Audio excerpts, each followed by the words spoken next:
بسم اللہ الرحمن الرحیم۔ السلام علیکم ورحمۃ اللہ وبرکاتہ۔ معزز ناظرین، ایک بار پھر سے خوش آمدید، اور آج ایک بار پھر سے ایک نئی معلوماتی ویڈیو لیے حاضر ہوں، جس میں آج ہم آپ کو بتائیں گے کہ جنات شادی کیسے کرتے ہیں اور ان کی شادی میں کیا ہوتا ہے، اور وہ وقت جب مولانا صاحب نے جنات کا نکاح پڑھایا پھر ان کے ساتھ کیا ہوا۔ مکمل واقعہ سنیے۔ اللہ تعالی نے دنیا میں ہر طرح کی مخلوقات کو پیدا فرمایا ہے، جس میں انسان، حیوان، جنات اور فرشتے شامل ہیں، اور اللہ تعالی نے انہی میں سے ان کے جوڑے بھی پیدا فرمائے۔ اس دنیا میں ان مخلوق کے وہ جوڑے بھی موجود ہیں جنہیں انسان نہیں جانتا یا نہیں دیکھ سکتا، ان کا اس مخلوق سے کوئی تعلق نہیں۔ آج ہم آپ کو اس خبر میں جنات کی شادی سے متعلق دلچسپ باتیں اور ایک حقیقی واقعہ بتائیں گے، جسے جان کر کسی کے بھی رونگٹے کھڑے ہو جائیں۔ کچھ لوگوں کا خیال ہے کہ جنات شادی نہیں کرتے، لیکن قرآن مجید کے دلائل سے یہ بات ثابت ہے کہ جنات بھی شادی کرتے ہیں اور بچوں کو بھی پیدا کرتے ہیں، اگرچہ جنات کے بچوں کو جنم دینے کا عمل انسان سے مختلف ہوتا ہے، کیونکہ جنات انسانوں کی طرح مادی وجود نہیں رکھتے۔ مگر یہاں پر سوال پیدا ہوتا ہے کہ جنات کی شادی کیسے ہوتی ہے؟ کیا جنات کی شادی بھی انسانوں کی طرح ہی ہوتی ہے؟ ان کی شادی میں نکاح پڑھایا جاتا ہے؟ یہ بات سچ ہے کہ جنات بھی شادی کرتے ہیں اور ان کی شادی بھی انسانوں کی طرح ہی ہوتی ہے۔ جس طرح انسانوں کی شادی میں ڈھول بجانا، ناچ گانا کیا جاتا ہے، بالکل جنات بھی اسی طرح ڈھول بجانا اور رقص بھی کرتے ہیں۔ حتیٰ کہ ان کی شادیوں میں سب سے بہترین کھانے پینے کا اہتمام کیا جاتا ہے۔ جنات اپنے کھانوں میں مور اور ہرن کا استعمال بہت زیادہ شوق سے کرتے ہیں، اور میٹھے میں بھی بہت کچھ رکھتے ہیں۔ ان کا کھانا انسان کے کھانوں سے بہت لذیذ ہوتا ہے، اور ان کی شادیوں میں دوسرے قبیلے یا گاؤں کے جنات سرداروں کو مہمان مدعو کیا جاتا ہے۔ جنات کی شادی میں نکاح بھی پڑھایا جاتا ہے، جس کا اعتراف ایک مولانا صاحب نے خود کیا تھا۔ ان مولوی صاحب کا نام نواب علی شاہ ہے۔ انہوں نے واقعہ سنایا کہ رات کے کسی پہر سو رہا تھا تو کسی نے دروازہ کھٹکھٹایا۔ میری عادت تھی کہ میں جتنی بھی گہری نیند میں ہوتا، اگر دروازے پر دستک، ذرا سی بھی دستک ہوتی تو میری آنکھ فوراً کھل جاتی، اور یہ وجہ تھی کہ میں اٹھ گیا۔ دروازہ کھولا تو دو اجنبی نوجوان میرے سامنے کھڑے تھے۔ میں نے ان دونوں کو نہیں پہچانا اور پوچھا کیا کام ہے؟ انہوں نے کہا مولانا صاحب، ہمارے یہاں شادی ہے، اس لیے ہم آپ کو نکاح پڑھانے کی غرض سے لینے آئے ہیں۔ میں نے کہا مجھے معاف کیجیے، میں آپ کو نہیں جانتا اور نہ ہی آپ کو پہچانتا ہوں کہ آپ کہاں سے آئے ہیں۔ انہوں نے کہا ہم پڑوس والے گاؤں سے آئے ہیں۔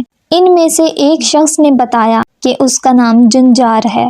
مولانا صاحب نے دل میں سوچا کافی عجیب نام ہے، تھوڑی دیر بعد میں ان کے ساتھ چل دیا۔ مولانا صاحب بتاتے ہیں کہ مارچ کا مہینہ تھا اور رات تھوڑی ٹھنڈی ٹھنڈی ہو رہی تھی۔ وہ دونوں میرے آگے چل رہے تھے اور میں ان کے پیچھے چل رہا تھا۔ آخر کار ہم اس گاؤں کے میدان میں پہنچے جہاں شامیانہ سجا ہوا تھا۔ وہاں خوب رونق اور چہل پہل تھی، کافی اچھا انتظام تھا۔ میں نے ادھر ادھر دیکھ ہی رہا تھا کہ ایک آواز آئی، خوش آمدید مولانا صاحب۔ میرے سامنے ایک شخص شلوار قمیض میں کھڑا تھا جو دولہے کا باپ تھا، اور اس کا نام سردار مانس تھا۔ سردار نے کہا آئیں، میں آپ کو لیے چلتا ہوں۔ جب ہم تھوڑا آگے گئے تو سردار مانس نے میری ملاقات دلہن کے باپ سے کروائی، جن کا نام شرمت تھا۔ کیونکہ سب چہرے وہاں اجنبی تھے اور میرا جاننے والا وہاں کوئی موجود نہیں تھا، حالانکہ میں اس گاؤں کے بہت سے لوگوں کو ذاتی طور پر جانتا تھا۔ میں نے دلہن کے باپ سے عرض کیا یہاں پر اس گاؤں کا کوئی بھی شخص موجود نہیں ہے۔ اس پر شرمت صاحب نے کہا اچھا تو یہ مسئلہ ہے۔ شرمت صاحب نے ایک لڑکے کو آواز دی اور قریب آنے پر اس لڑکے کو کچھ کہا۔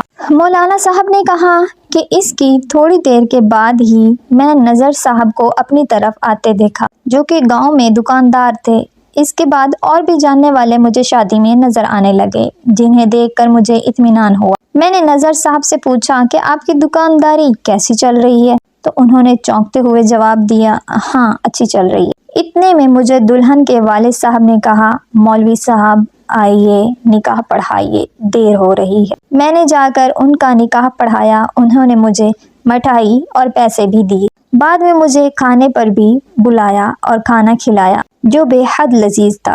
اس کے بعد افت اور جنجال جو مجھے یہاں لائے تھے انہوں نے مجھے گھر لا کر چھوڑ دیا اور خود وہ واپس چلے گئے۔ مولانا صاحب نے کہا جب میں صبح ان لوگوں سے ملا جن سے میری ملاقات کل رات شادی میں ہوئی تھی تو انہوں نے رات کے واقعے کا ذکر کیا، تو انہوں نے بتایا کہ ہم تو رات کو کہیں بھی نہیں گئے تھے بلکہ ہم تو اپنے گھروں میں ہی سو رہے تھے اور کسی شادی میں بھی شرکت نہیں کی۔ مولانا صاحب بہت حیران ہوئے اور گھر واپس آ گئے۔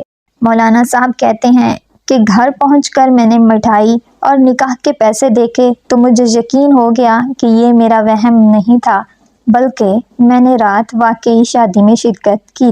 بعد میں مجھے اندازہ ہو گیا کہ رات میں نے جس شادی میں شرکت کی تھی وہ انسانوں کی نہیں بلکہ جنات کی شادی تھی۔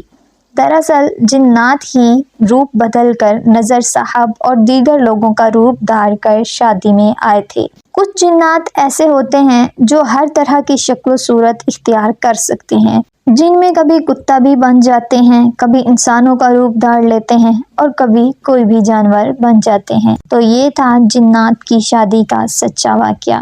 مزید ایسے معلوماتی ویڈیوز اور سچے واقعات کے لیے اور تاریخی واقعات سننے کے لیے ہمارے چینل کو سبسکرائب کیجیے تاکہ ڈیلی آنے والی نئی معلوماتی ویڈیوز بر وقت آپ تک پہنچتی رہیں۔ دعاؤں میں یاد رکھیے۔ جزاک اللہ خیرا کثیرا۔ خوش رہیے، خوشیاں بانٹیے۔ فی امان اللہ۔